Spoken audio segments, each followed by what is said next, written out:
Howdy folks, Doc here with Last Best Tool, and today I want to go over tool pouches, the zippered ones that you can get all over the place. Not very expensive, but are super handy. But before I start, I just wanted to mention something in the comments of one of my previous videos where I worked with the Snap-on bit box, and I wanted a click on mine like that, and it was pointed out by somebody in the comments that they had mentioned that same looseness to their Snap-on dealer, and the Snap-on dealer said, well, that's just because it's designed to sit in the tool or in your toolbox, you know, inside a drawer, and then you can just lift it up and get whatever bit you want. But if it's snapped down, then it would take two hands.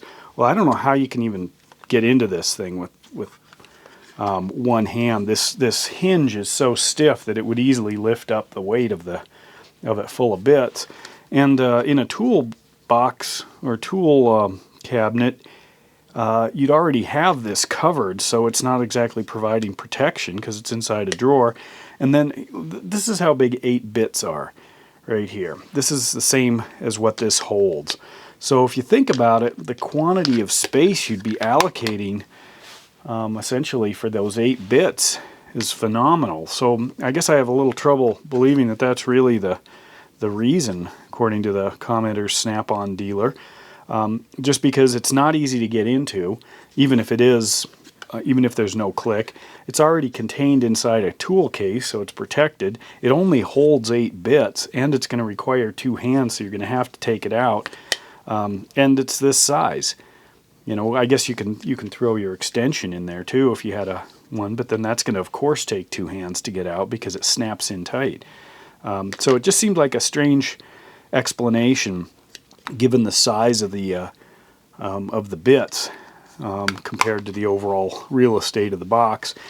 But this is what I do. You know, I have these kind of Plano fishing or organizers for. I get them at the store that sells fishing supplies, but basically this is where all my extra bits wind up, and sometimes they're pretty bad. I don't know, I should throw them out. Other times I'll use them kind of sacrificially, and I can get a ton of them in here, you know, and that's if you compare the size.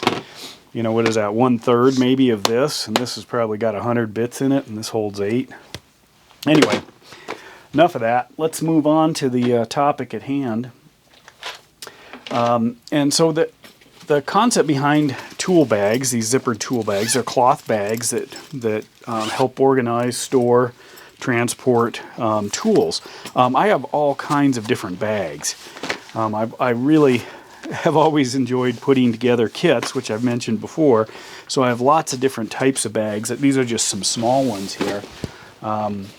Larger one, 511 here. It's turned into a first aid kit. Even repurposed my kids, you know, my daughter's Hello Kitty bag. You know, you can throw in tools. You know, it's a great place to carry supplies. And it's a decent bag. Plus, it cost way too much because of Hello Kitty branded. But anyway, what I'd like to do is show you what I'm currently using and my pros and cons of a few of them. By the way, when I was a kid, I didn't have a Hello Kitty tool bag. I had this. This is a tool roll, and I remember when my mom had her sewing machine out one day, and she asked if I wanted to make something, and it was, yeah, what do I want? I want a tool roll. So this was probably, I've had this thing forever. I don't know, I was in like first grade. That's what I wanted, a tool roll. I think that's kind of cute. Anyway, the bags I really like right now are these Milwaukees, and you can buy them I think individually or buy them in like a pack with maybe 3 different sizes or so at big box stores. This has actually turned out to be one of my favorite bags, this particular size, and this is one that's straight out of one of my vehicles, so I can, you know, have some longer tools in here, wrenches, etc., with plenty of room. I don't have to have, like, here's how the sockets are stored. I don't have to have a bunch of wasted space with a hard toolbox or some big shape that doesn't pack down.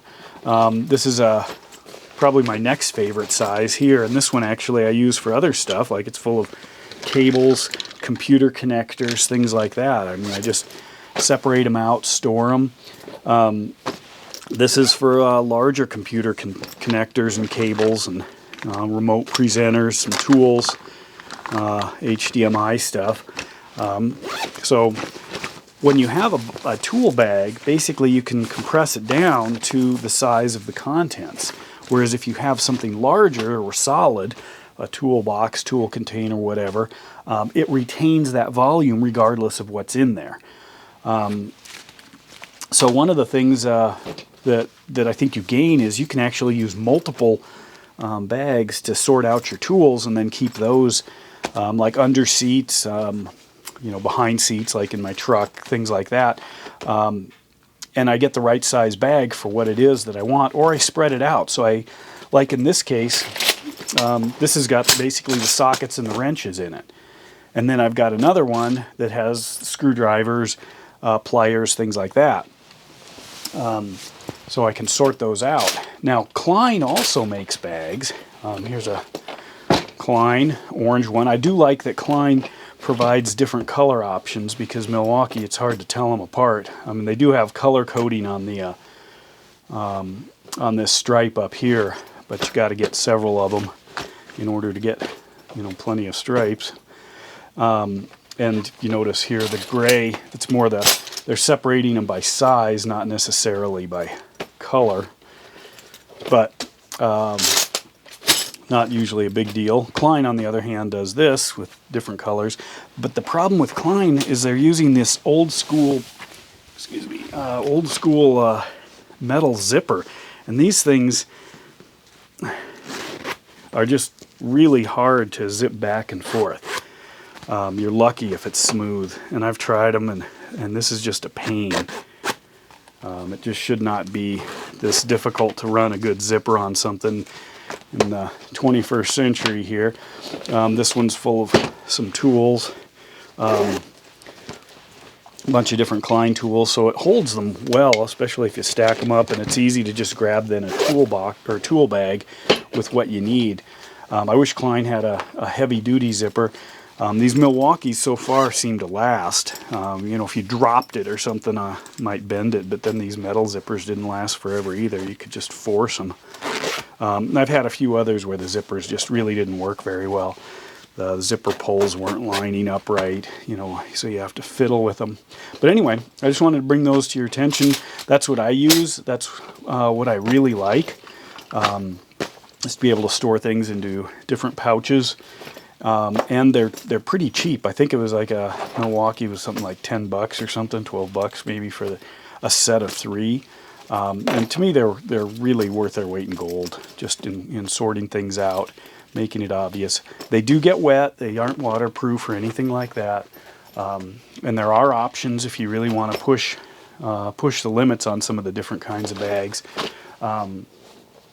But overall, it's important to you know, keep things organized and stored appropriately. And this is an inexpensive, good way to do it that doesn't take up any more space than pretty much the tools themselves.